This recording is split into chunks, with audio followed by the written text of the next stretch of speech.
Hi everyone. Hello my lady clients.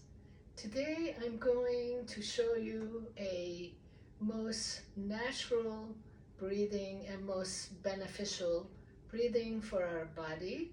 It's our physiological breath. I'm going to do two other breathing that we could use for different situations. But today I'm going to do the number one physiological breathing for us to learn. And this breath is diaphragmatic breath, and we're going to use this for in time of need to be able to activate pelvic floor muscles as soon as we need them, and to be able to relax and release them when we do need them, or it's time to relax them. So to begin with, let's do a little bit of rib stretching, which means heart circled. So you lift the heart space, and then you go to the side, and then you round, and you go to the other side, and then you lift the heart, and you make these circles. So we're separating the upper torso from the bottom. We're separating the movement of our torso from our pelvis or hips. So the only thing that's moving is our ribs, our heart space. So again, we lift, we go to the side, we round, and we go to the other side, and we lift again. And we can change direction, lift the heart, go to the side, round, other side. So keep going a few times.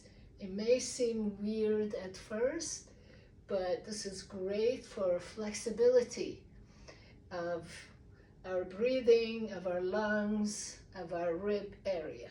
Okay, and let's just do a couple of side bends to again stretch our ribs on the side and lift, and then other side and lift. One more, reaching, opening the spaces between the ribs. Inhale and stretch to the side. And notice I'm sitting on a bolster. I always say elevate your hips when you're sitting on the ground. It just gives you much better posture, and it's a lot more comfortable. Now, coming to diaphragmatic breath, diaphragm breathing is very much connected to our pelvic floor muscles. When we inhale, we expand the belly, we expand the ribs, and when we exhale, you pull the abdominal muscles in. So inhale, expansion, exhale, belly button, lower abs, upper abs all go in. So again, inhale, expand, exhale,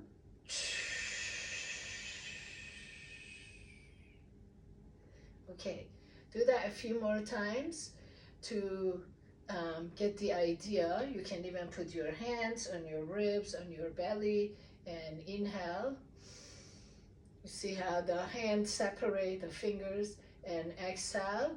On exhale, you want some resistance, some friction between your lips.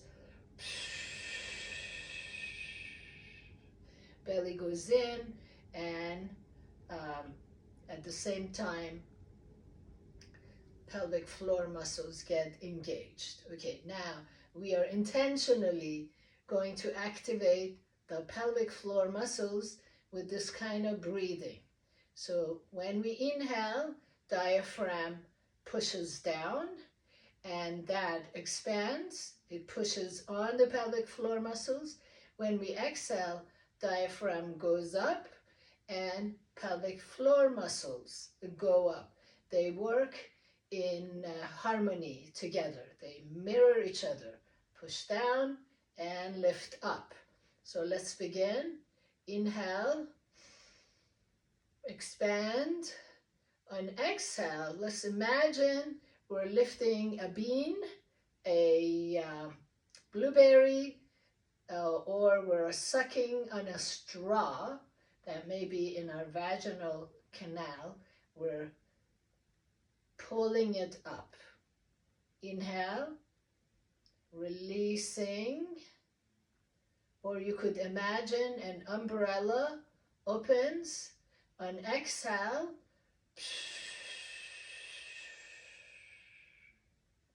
inhale, releasing, relaxing, exhale. So you're not only contracting the abdominal muscles, you're also contracting the pelvic floor muscles, lifting them up. Any visualization that helps you, whether it's umbrella that opens, whether it's a lotus flower that on inhale, it opens up, and on exhale, the flower closed in and comes to one point. Inhale, exhale. Inhale, relax, let the sits bones go away from each other, all relax, release any tension in the pelvic bowl, and on exhale, sphincter, which is the muscle between the anus and the vagina, is contracting, and internally, vaginal canal muscles are lifting up. Imagine you have to urinate, but you have to hold it. Inhale, relax, and just let the umbrella open. Everything is relaxed.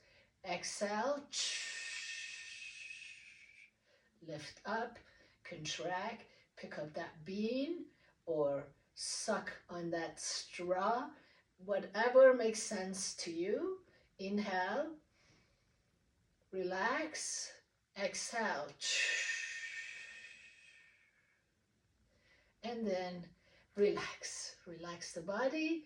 So this is great breathing. You don't have to do it all the time, but with some practice, say you do that 5 to 10 rounds in the morning, just in your bed before you get up.